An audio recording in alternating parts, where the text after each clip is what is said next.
Now, Vice President Kamala Harris also there, and she wasn't the only Oakland native at the White House for the president's announcement today. Oakland Police Chief LeRonne Armstrong was there too.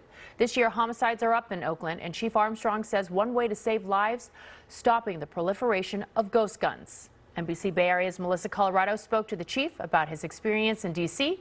and what comes next.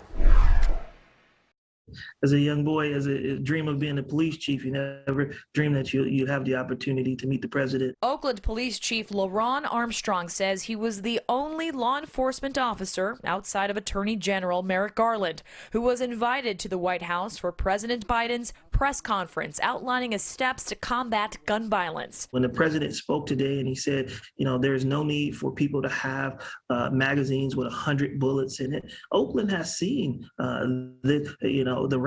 the impact of having weapons with this kind of capacity. 38 homicides so far this year, according to the Oakland Police Officers Association.